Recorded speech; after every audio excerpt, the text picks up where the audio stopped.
Welcome back to another episode of TikTok Famous Podcast. Today I have on the show Ashley Huffman Clark with over 2 million followers, known on TikTok as Trashly Anonymous. But there is no trash on this podcast today, ladies and gentlemen, so stay with us. You're listening to the TikTok Famous Podcast, where viral fame meets raw reality. Join your host, Meredith Willits, as she dives deep with your favorite creators to uncover the real stories behind the scroll, the highs, the lows, the algorithm chaos, and everything in between. This is not your average interview. This is the TikTok Famous Podcast. Ashley, my Ohio sister. I'm from Cleveland. Are you? Oh, well, Yes. I am from Columbus, but I moved to a little village called Commercial Point. So it's like only 100 people here. It seems. Oh like. my gosh, that's small. That's way too small for me. Oh yeah, I know. Me too. Well, I have to say, so I'm probably 3/4 through your first book. Oh, I went online, I went on Amazon and just put in your name, and this is the first one that popped up, and I did just hit clicked and purchased. So I see that you have a third book coming out. So congratulations. out. It's already out. Yeah, I'm working on my fourth one. So Holy crap. I know. The third one is more of like a short story. I've always wanted to do like a. Can I say? Is there like certain things like okay? I've always wanted. We're on Facebook Live, so I think the only thing that people ever get like up in a roar about is like talking about DRUGSs or doing DRUGSs, but everything else I think we're kind of okay. Okay, but I've always wanted to do like a hooker magazine kind of thing, and I was just trying to fill it out for my third. That's basically what the third one is. It's more of like a magazine style, short story kind of vibe. But my fourth one is my tweaker tales that I'm working on. So Okay, so for those of you that are new to Ashley, grew up in Ohio. Mom passed away when you were very little, didn't even know that your mom passed away. Is that kind of the vibe? Yeah, so my mom passed away when I was 18 months old. So I've always known like my grandma and grandpa as my mom and dad. And my biological dad is still here. I'm actually friends with him on Facebook, but I've only seen him 4 times. Yep. Only seen him 4 times, maybe talked to him, maybe, I don't know, 5 or 6 times. So I've always said that he's, passed away right along with my mom. And it wasn't until I was about 7, 8 years old, my aunt had came over because she lived right behind us when we lived at Buckeye Lake Music Center. So she came down and I don't know, I guess she was in whatever moods or something. And she heard me call, my mom. And she's like, that's not your mom. Your mom passed away when, you was a baby and your dad's still here. He doesn't want anything to do with you. That's your grandma and grandpa. Stop calling them mom and dad. And I literally ran in the house crying because I'm like, what is she even talking about? And that's when my grandma sat me down and was like, yeah, this is what happened. And I've always seen a picture of my mom that she had, hanging up. But I just always thought of like, that's, my aunt's sister. So I thought it was, my aunt. Like nobody told me otherwise until that incident. So yeah, that was the first. Which, by the way, if you start lagging with Wi-Fi, don't hang up whatever you do. Okay. Just keep rolling with it because it's recording on both ends. Okay. Well, I think I just started to lag for a second, so I'm just saying, like, sometimes it happens, and just like power through and just keep going. Gotcha. As I read through your book, and I could literally sit on this podcast with you for about, 10 hours. Thank you so much for agreeing to do it. Your honesty on social media, and I think that you're so honest that people call you a liar. Mm-hmm. Yeah. Does that make sense? Because like you went, okay. So you used to be a hooker, Mhm. starting very, very young. Then you got into drugs very, very, very young. Mhm. You were evading the cops for like ever and had multiple charges and had multiple warrants out for your arrest. You name it, you have done it. Like you are literally the after school special. However, you've also been honest about all of it. And then you've now also been honest about all of like it's wild to me how raw you were because you were on Suboxone to get off of drugs. And you literally detailed your every single day struggle with getting off of the Suboxone.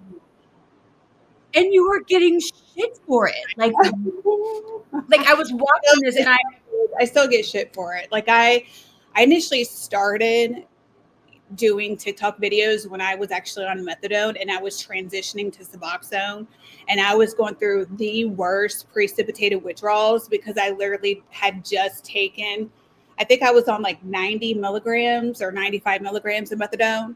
I took it at like 7 o'clock in the morning, and then my brilliant idea, thought that, oh, I'll just take a whole 8 milligram strip at 3 p.m. And that's what I did. And I had to go to work that evening. And those precipitated withdrawals kicked in like no other. I thought I was dying.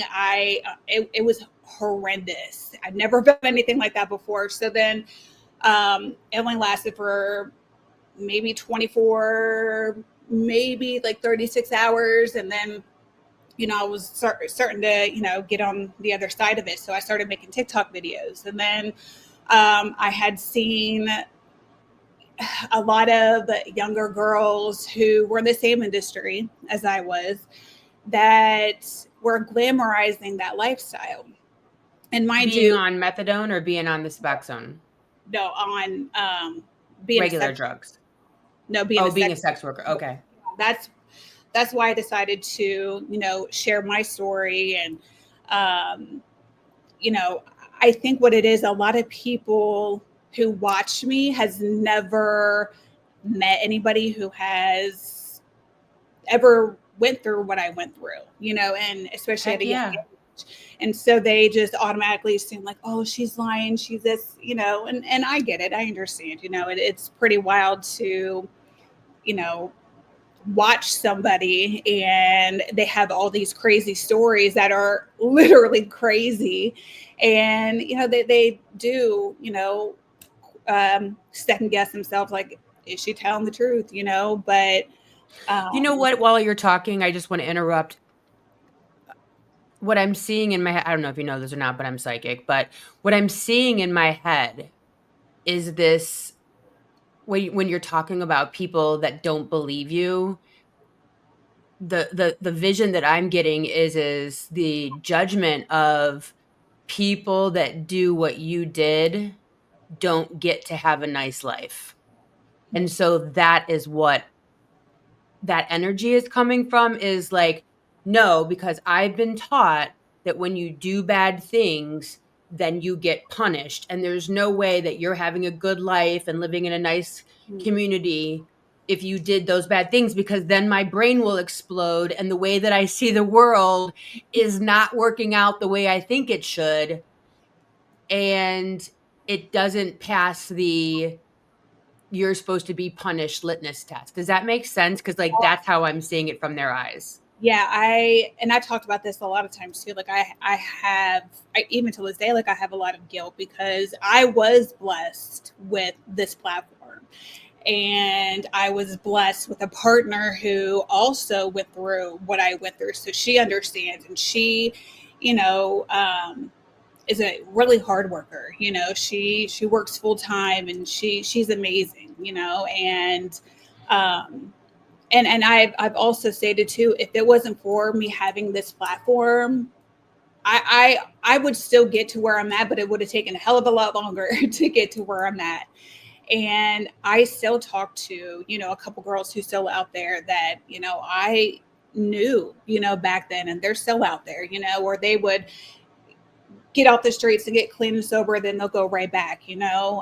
There's this one girl who I met a few years ago, and she was so inspiring to me, and so inspiring to a lot of other, working girls. And she's right back out there, and um, it is a lot of guilt because a lot of girls where I come from don't get this opportunity. They're either still Do on you the think do you think that you started, I mean, the vision I cannot get out of my head is the experience that you had at 12 years old. You can't, first of all, you can't make that shit up. right. Just so we're all on the same page. Yeah. None of that can be in someone's imagination what happened to you. And this is in the it's my PUSSY, I'll do what I want. So if you're looking to see what I'm talking about, it's in this book. It's on Amazon. You can't make it up. Do you think that moment, you know how like parents, okay, like your kids growing up and they're like, okay, my mom's a teacher, my dad works on the railroad. And so you see those lines of, okay, these people make money and this is the way they make the money. And so these are opportunities for me also to make money. And then maybe they get introduced to aunts and uncles, or like the school introduces them to ways to make money. Okay. So let's just start there. That's how normal situations happen in the real world.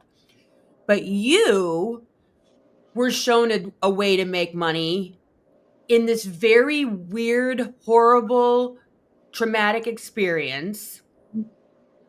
Do you think that was like, okay, this is a way to make money? Or do you think that also with that was, and I don't really see other ways to make money. No one else is like showing me like, and you can go to college or you can go to beauty school. Or did you have those things also shown to you and you were like, screw it, this is easier?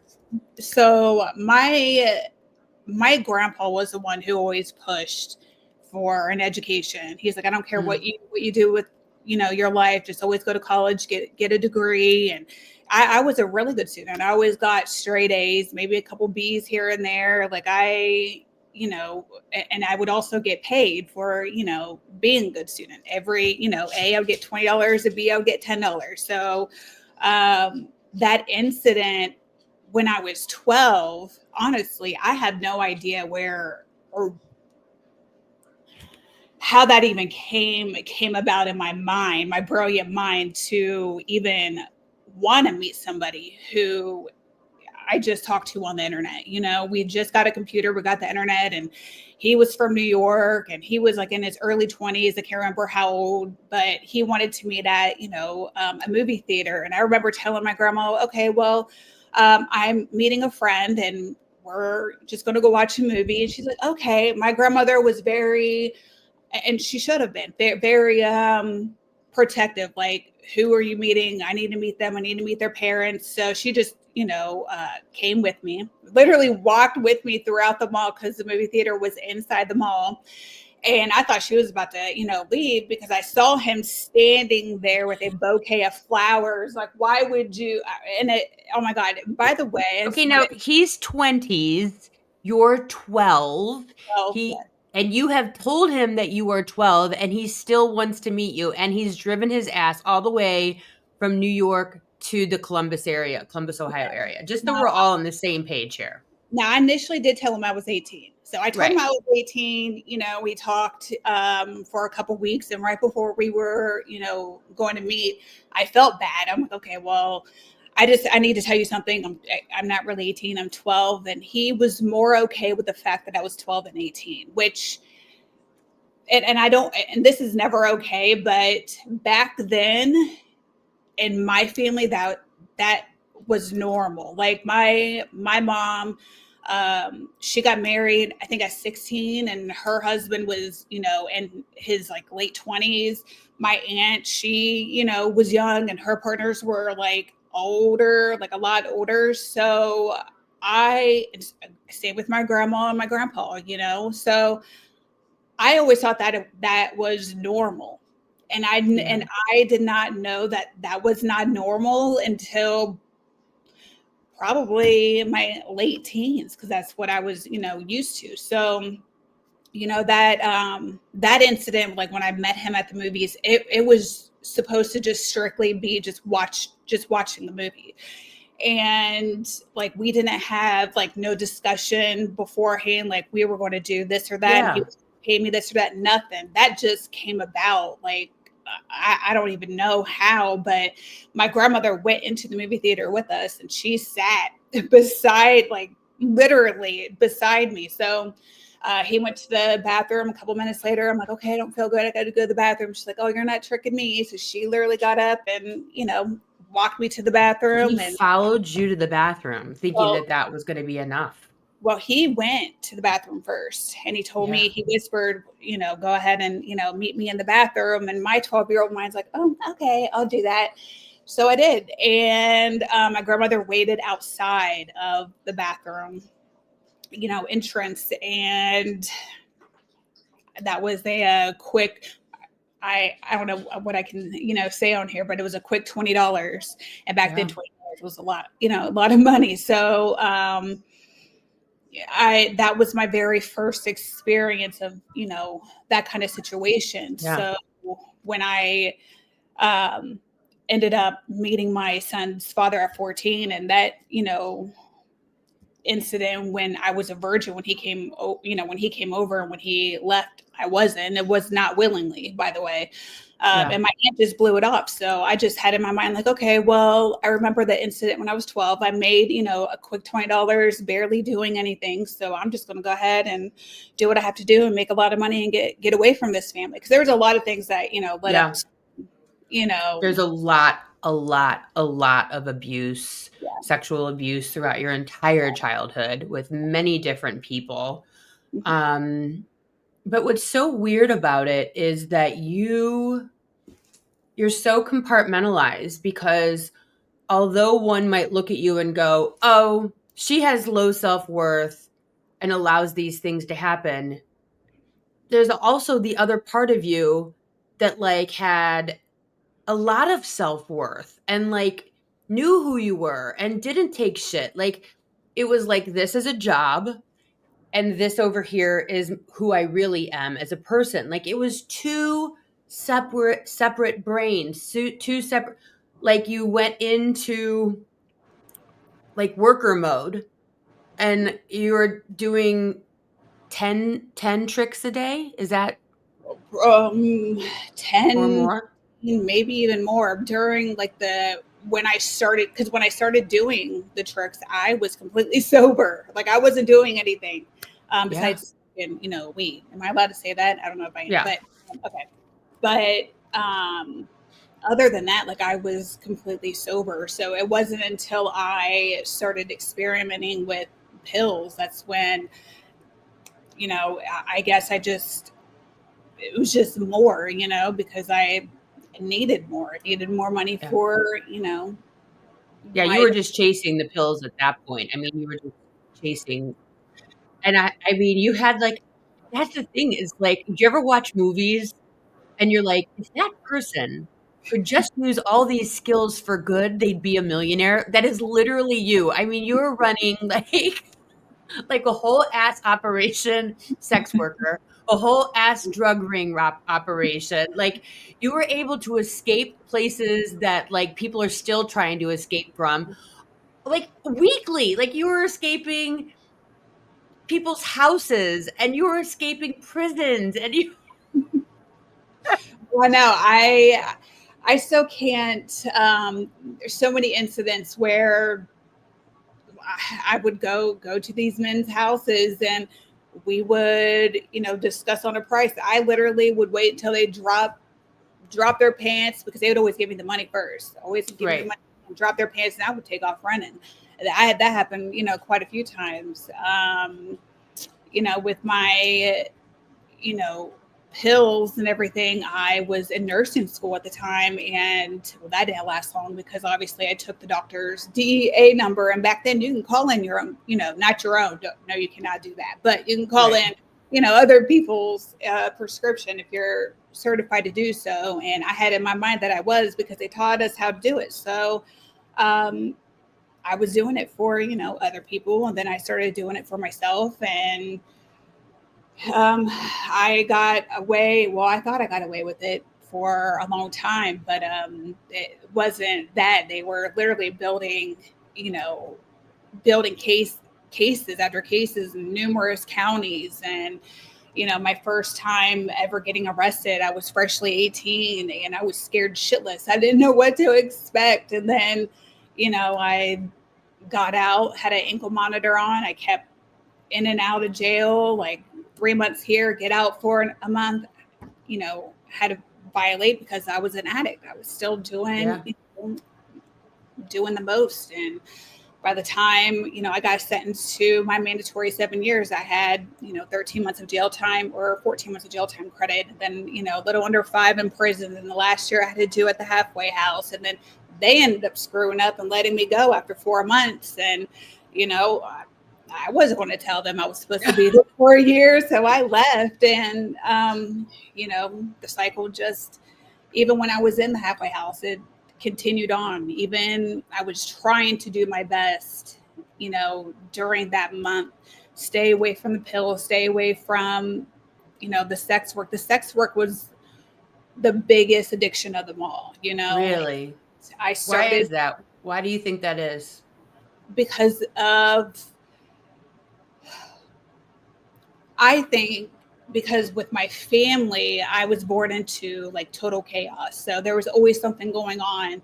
And I love that. I feel like I thrive more when I have things going on, when I have like, chaos surrounding me. So and even till this day, I feel Do like you that. think that TikTok like helps? Because like TikTok helps me to learn shit that I would never learn about because I'm not in therapy 24/7. Like it's like if you are like comfortable with abusive people or if you are comfortable with chaos, that's a trauma response because you are used to like are you learning shit on social media that you would have never learned because I sure as heck do. Like I Yeah, totally am like, "Oh, trauma response." yeah, I never knew anything about like trauma bonding. I didn't know, literally, like, before social media, there I didn't know a hell of a lot of things, and Yeah. it really made me take a step back and like think like, well, maybe this is why I am the way I am. Like when I first started doing social media, I was so snappy. I was so, always on edge. Every time if somebody would say something to me, I always thought that they had it out. Defensive. You're Yeah, very, defensive. Like very same.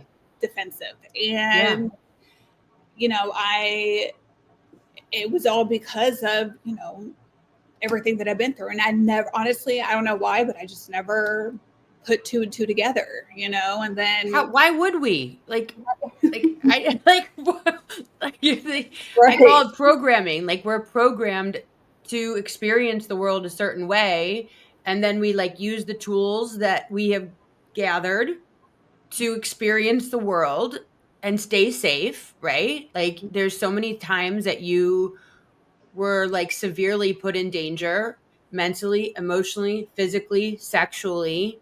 And so you go, okay, this is my box.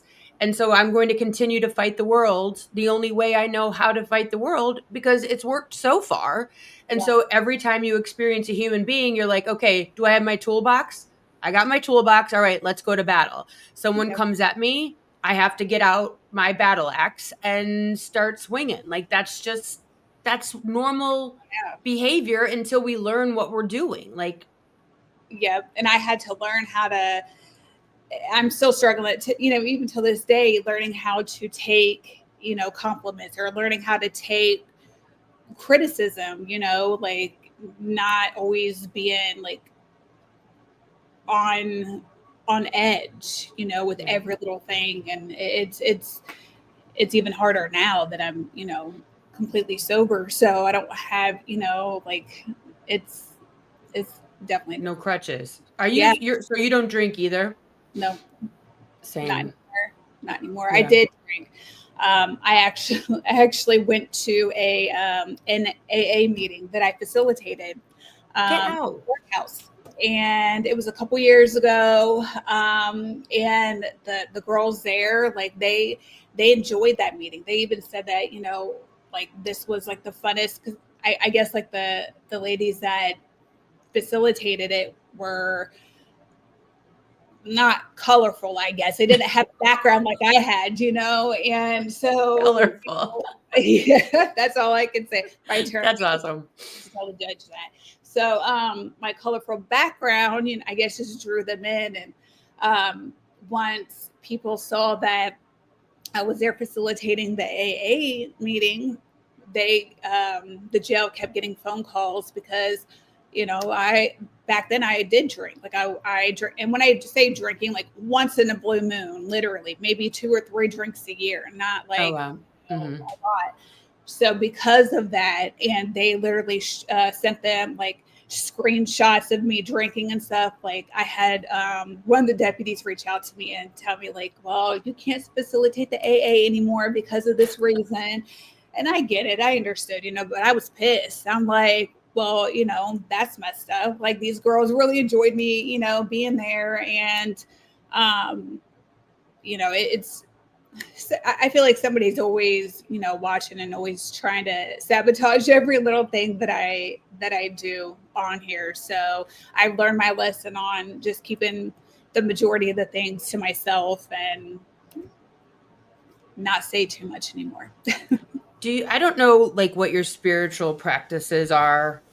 But there's a part of me, because of my own experience and talking to others in many different capacities, that I look at the life that I've led or others have led and I go, okay, this person was able to shoulder and is a very strong human being, very strong spirit, as we all are, and they live this life in all of these different crazy ways because then their higher self, their spiritual self, whatever, knew that then they would do something with it. They wouldn't just like have it and then it goes nowhere. Like you have this experience. Like when I go back and I'm reading your beginnings, knowing you now, at least in a a very whatever, just watching you sort of way, I can't help but as I read it. Now, if I were to read this without knowing you online, it might be different, but knowing you online and then reading it, okay? Every single time I'm reading this craziness in here, I'm like, but it's like these crazy ass people. You should have been killed 1,000 times. Let's just put it that way. All right, you should not be here. You were saved by the grace of God. Period. Okay, but it's like every story that I read, I'm watching it going, she used this.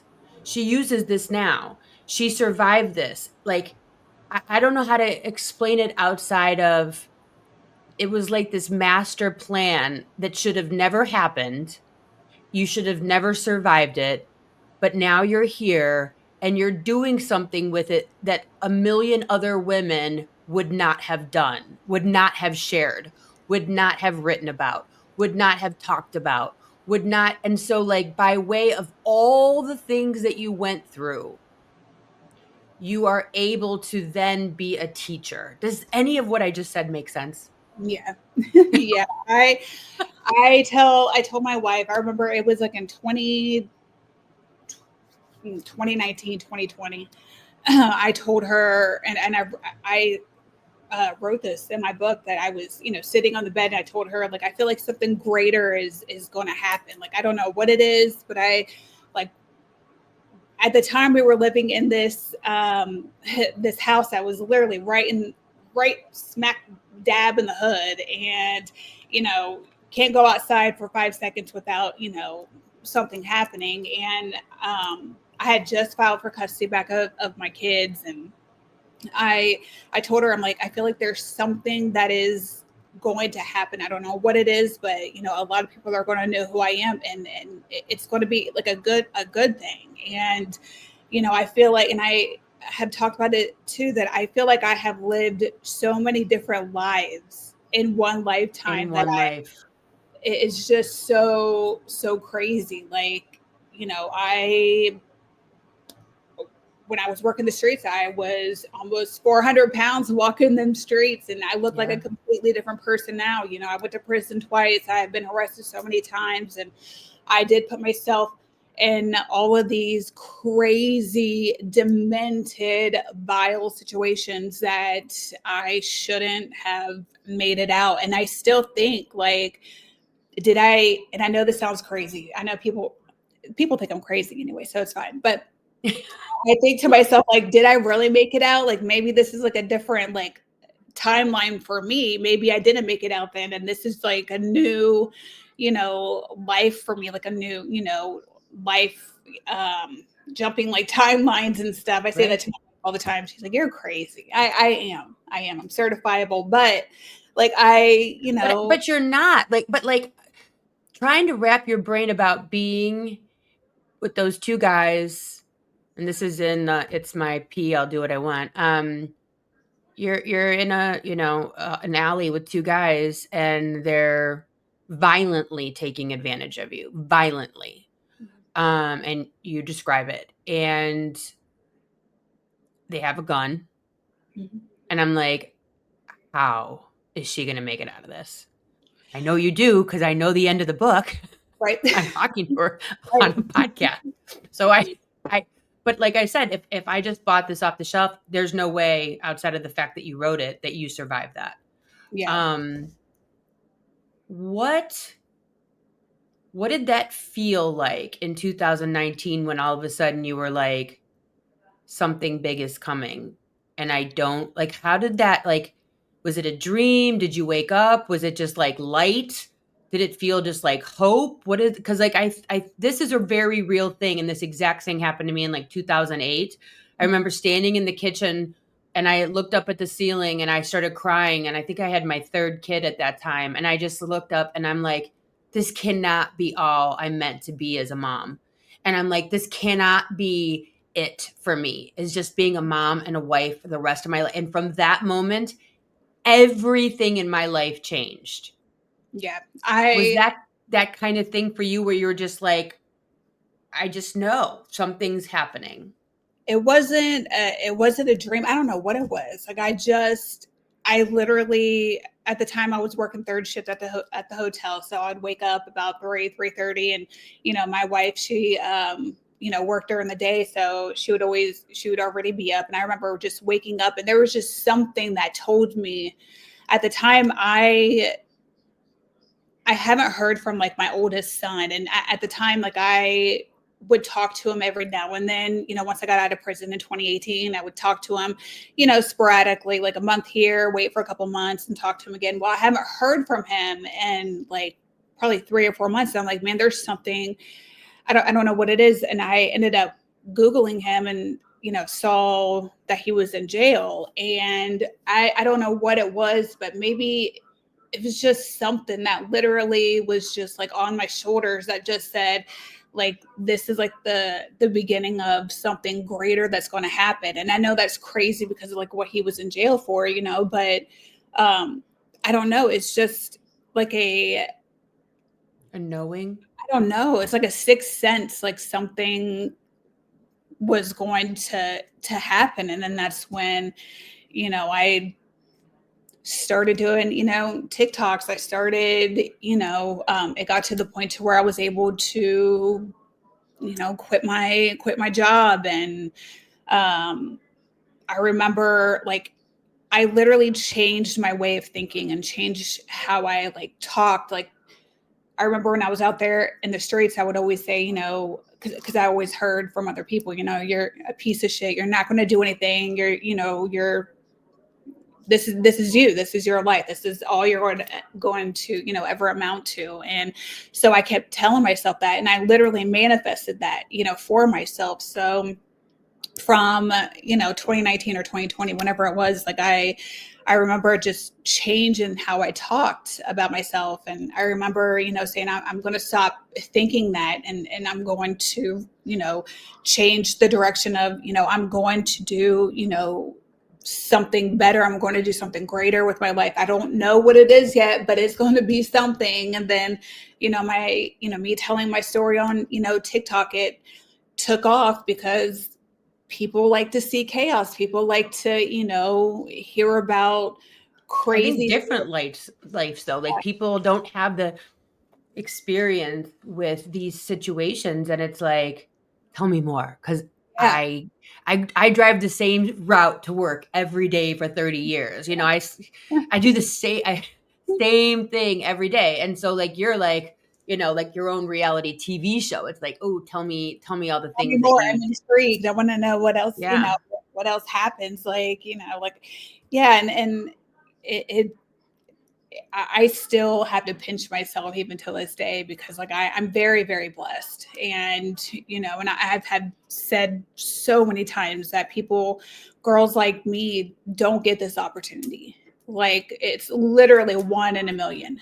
And I would never, ever in a million years, ever take advantage of it. I will always, there's been a couple times where I did get, a little big headed, but I had to, you know, um, come down off of my high horse and, literally think back to like where I started and how, like where I came from. And I would never take advantage of, my platform. And, the reason why I even started this was because I want to share with like the younger generation that, the main reason of me even telling my stories, because all these younger girls were glamorizing that lifestyle, and that's not how it is for the majority of the people. It may start out, I started out online and ended up right there, on the streets. And even after you stop, you're going to have some kind of trauma that is, connected with it. And I didn't even know that. Like once I stopped, I thought I was okay. But then the night terrors came, my anxiety came. Even to this day, like I have a really hard time going anywhere, by myself. And, it's definitely, that's more of a reality than, getting into that industry and making millions, like that right there comes a dime a dozen, and this, I just never, I always want women to know that there's better out there. There's a better life. There's better, life on this side of the tracks is a lot better than, you know, even where you are right now. If you're in that lifestyle, Yeah. it doesn't, there's no good that comes out of it. What None. is what is your views, because you understand that energy exchange, right? You understand you are literally, no matter how much money you're getting from it, you're still leaving yourself a piece of yourself in that experience, right? What do you say to girls that are glamorizing sugar daddy lifestyles, or these sugar girlfriend lifestyles, where they think that they're getting something by that exchange? What would you say to them? Because they're like, I'm getting a Range Rover, I'm getting a expensive like car, like you don't understand, this is a good deal for me. What would you say to them?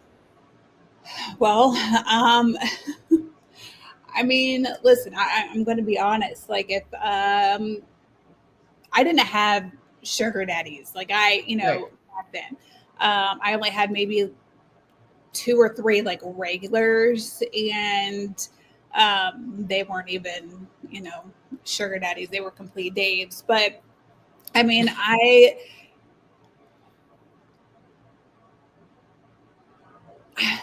it's really hard for me to say, because I feel like I'm going against like what I know. I feel like, if you're safe and if you're playing it safe, then, you know take it for what it's worth. But eventually, I feel like the majority of the time you're going to find yourself in a situation where it's going to Bite you in the ass. cost you a lot.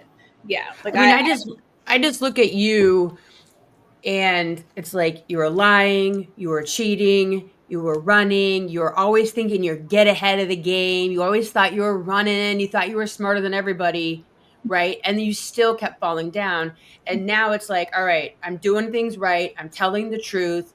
I'm whatever. And now you're almost a 4-time author, a best-selling author, PS, best-selling author. You have like, one of your books has like 4,000 reviews on Amazon. Like, that's insanity. Okay.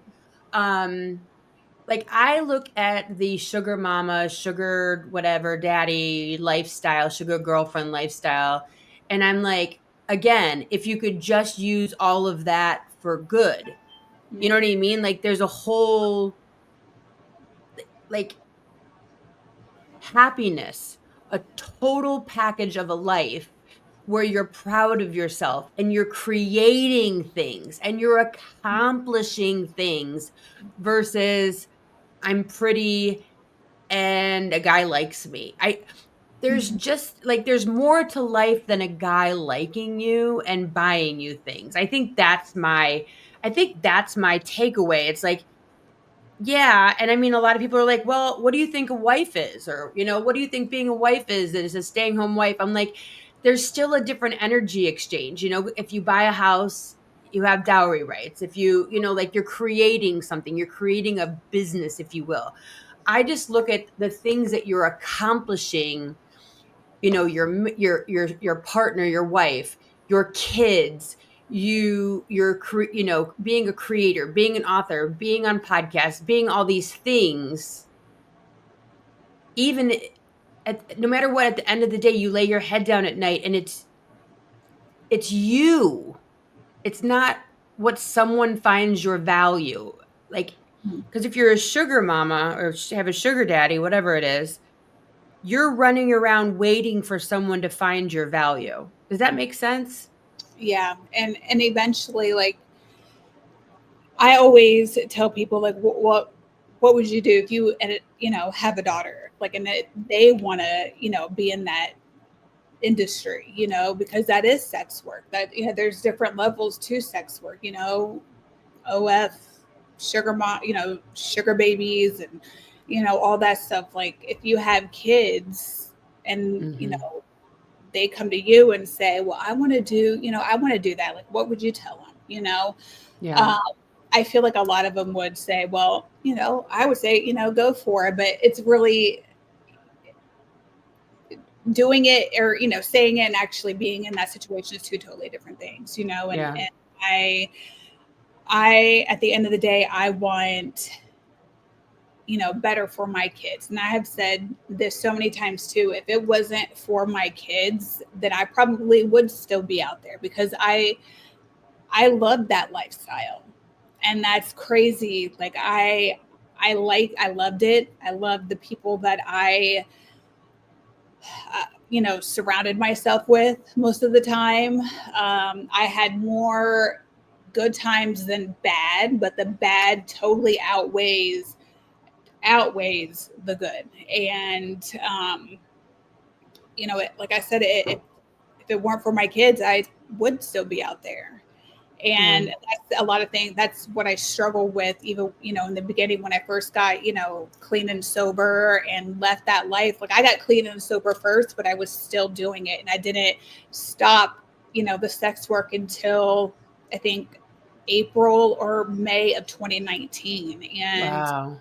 um So that so butted right up against starting TikTok.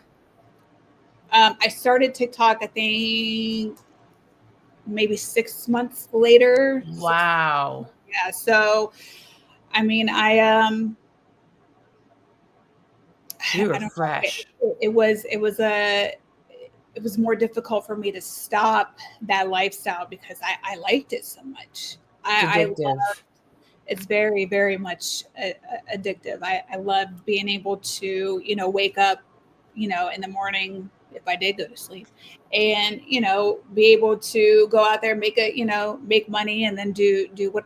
I didn't have any responsibilities. I didn't have any bills to pay. I was just free and to do whatever I wanted. And the people that I surrounded myself with, were just as crazy as I was. So, like, we always had fun. It was never like a dull moment. It was always something going on. So when I stopped everything and I started living the life that I have now, and it's so peaceful. It's so quiet. Like nothing ever goes on. Like there's no drama in my life whatsoever. So it's hard for me to transition into The the life that silence is deafening, as they say, right? The silence is deafening. So yes. you also went through online in front of all of us some challenges in your marriage. Hmm. Um, do you ever post and or are you afraid to post? Are you afraid to put yourself out there because you know the judgment's coming? You know it's coming in. You know people are going to be so awful because this is where we are and 2 million people following you. That's not just a For You page. Yeah. That's followers, 2 million people with lots of ideas and lots of opinions. When you go through this, when you're getting off as a box zone, when you're going through a hard time in your marriage, and you're putting it all out there, at least for us, it's a lot.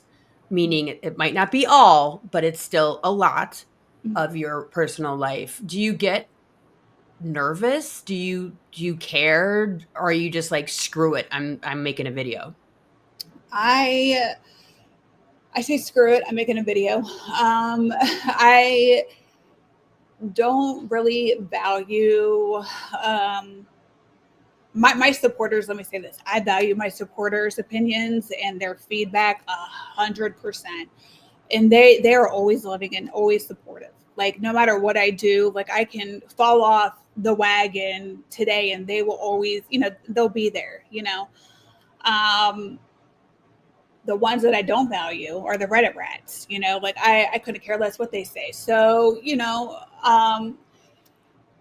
I feel like it's important to, like I said, I learned my lesson on not sharing everything and just sharing like bits and pieces of my life. But my marriage with my wife, it was rocky.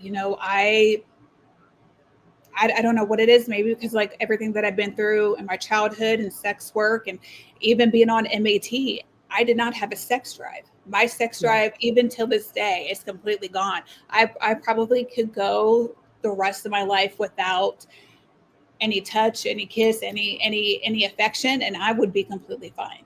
Like and she's the opposite. So you know that's and that and that's why I tell people all the time, like there's always two sides of every story. Like people were attacking her because of her texting her ex and everything, and yeah, it did hurt me. Like I was really hurt, but I also understood, like unless like you've been in like a situation like this, like I guess you really don't understand, you don't get it. And a lot of people are like, well, she cheated, she did this, she didn't take it further than just texting, but I still look at it as such, and she knows that. But I can just imagine like if the roles were reversed and Yeah. it was her and it was me, like how I would feel, and we're still working, through it.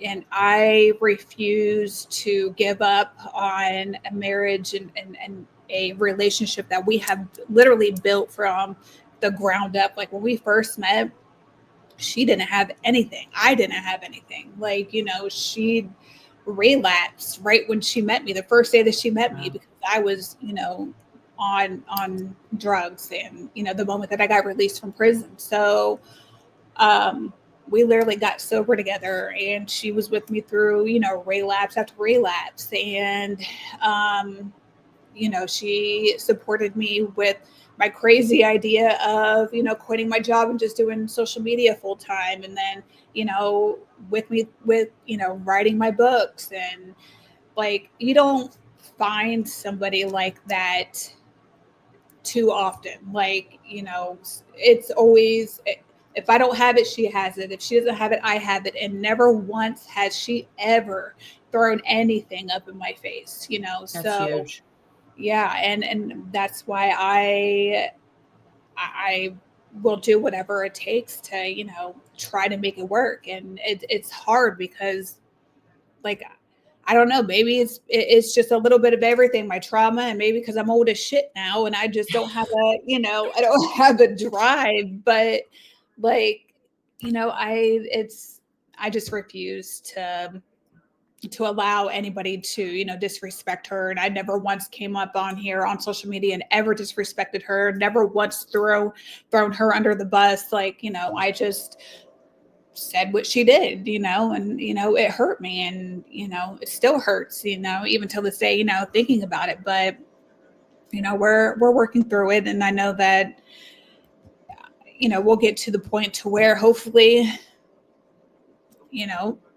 I'll be able to be affectionate. I don't know what's wrong with me. I really don't. So I had on my other podcast. I have another podcast, Meredith with a Y, and I had on she's like a sex therapist or something like that. And she was talking about how men have like sex on the brain. And so like theirs starts with the brain, whereas women, because our brains are always thinking of 7,000 things, a lot of times we have to start with the physical, which is so weird. So it's almost like we have to like get in our bodies, and men have to do or like men can just be like have the whole thing here, but women a lot of times, like if they're where you're at, like pressure holds and like squeezing and like coming back into your body. So like if we can't get our brain there, we need to get our body there, and then our brain will follow, and then we'll want it. Isn't that crazy? Like I always thought like, yeah. And so I was like listening to her while she was talking, and I'm like, that kind of makes a lot of sense. Like we need to get present first, because we're like laundry, video for tomorrow, like breakfast. Like we're like here, and we're not in our bodies. We are literally at the grocery store, at our kids' locker, like in the basement at like we're everywhere. And it's like, no, you have to come back here. And then you have to like realize you're here inside of your body. And then once that's kind of like a safe space and you're not over there again, then there can be forwardly motion. So like I was telling my husband, I'm like, that's so crazy. Like I would have thought, but no. And now that I know that, I'm like, that makes so much it does. sense. It Physical does. first, and then you'll want it. Mm-hmm. Not want it and then the physical to follow. So try that. I'll try anything. I always look at that part of my life as like a transaction, and that because of and that's so awful for me to say, but I do. No. And that just brings back things that I don't want to think about. So then I just shut completely off, and I don't want nobody to touch me. And it's just, I don't know, it's so awful. I know it is, but it's not awful. Stop judging yourself, because like that judgment is the beginning of a nightmare. Like it just is. It's not bad. It's not good. It's not wonderful. It's not horrific. It just is. This is where I'm at without any judgment. And now where do I go from there? Like it is. It's hard for me to do that though. Like I'm so like hard on myself. So I always, I don't know. I just look at it like other people and compare myself. Like, I don't know. It's just hard. So I get that. Well, you are so beloved by so many people, working on your 4th book. So I will tell you, when I first opened your book, there's not a lot of paragraphs. Mm-hmm. It is a stream of thought. And so I opened the book and I was like, oh shit, what did I just get myself into? I'm reading a book by an ex-hooker drug addict. Like this is going to be a wild ride. Mm-hmm. This book is sitting down with one of your girlfriends, and you're there for like a girl's weekend, and she just unloads on you everything that she's ever done. And you are so enthralled that there's no even reason to speak back, and you might take breaks to eat. That is what this book is. So when you get this book, because it is a read this damn book. When you get her first book, It's My Pussy, I'll Do What I Want. and you go into it, just be like, my girlfriend's, because you're talking like you're talking to your girlfriend. Like that is how you write is how you would speak it. So I don't know if you recorded it or what, but it's exactly like some of the shit that you say. I'm just like, and damn, you have no idea. Like that shit's for real. Like that's exactly how you write it. Yes, and that's how I wanted all that. That's how all my books are. Like so back in the day they had these urban books. I forget what the heck they were called. Triple Crown Publications. They were here. I don't know if you've ever heard, but they're in Ohio. Like it's authors in Ohio. And I remember when I went to prison for the first time, there was an author that was in prison with. She was a lifer, and she was writing, one of her the Triple Crown publication books. And so she had me, read some of it, and I was like, oh my God, it was like off the wall, and she was like, listen, she's like, I'm just writing whatever the hell comes to my mind. And if, they like it, they like it. If they don't, they don't. So when I was writing my book, like I literally first I was writing everything out. Then I ended up going on the Word document, typing everything out. And, that incident brought me back. Like, this is what I'm talking about. All the things, all the stepping stones brought you to today. That's what I'm saying. Yep. So never look at any of your life, any piece of it, as being without, because like, what is the chances you're in prison with an author? That's not possible, Ashley. It's not possible. That shit doesn't happen. So never look at. She started working with me when we worked at Hilton Hotel. She got released. I think she got released after 18 or 19 years. And I was working as a houseman, and she was working as, I think, like some handyman or something like that. And she was in the break room, and I was sitting there, and she was saying how she just got released from prison, and Hilton Hotels are like a second chance employer. And I'm like, and she told me that she written a book. I was like, I remember you, Keisha Green. I remember who you are. And then it was just that's kismet. That's universe, sis. Yeah, it was crazy. That's insane. Well, thank you so much. Get her book. I'm got the first one. Now there's 3 more that I have to go get. They're on Amazon. Like thousands of reviews. They're amazing. This is amazing. Like I said, it's sitting with a girlfriend, and she's just running her mouth telling you everything about everything. It's so fun. I appreciate you. Check her out. It's Trashly Anonymous on TikTok and Instagram, right? It's the same on Instagram. Yep. But thank you so much for being with me today. I appreciate you so much for agreeing to be on. Well, thank you for having me. All right, guys. I will see you here next week with another amazing guest from TikTok Famous. Same time, same sandbox. Bye. Thanks for tuning in to the TikTok Famous podcast with Meredith Willits. If you're loving the unfiltered stories and behind-the-scenes truths, be sure to subscribe, leave a review, and share the show. Until next time, let's get famous.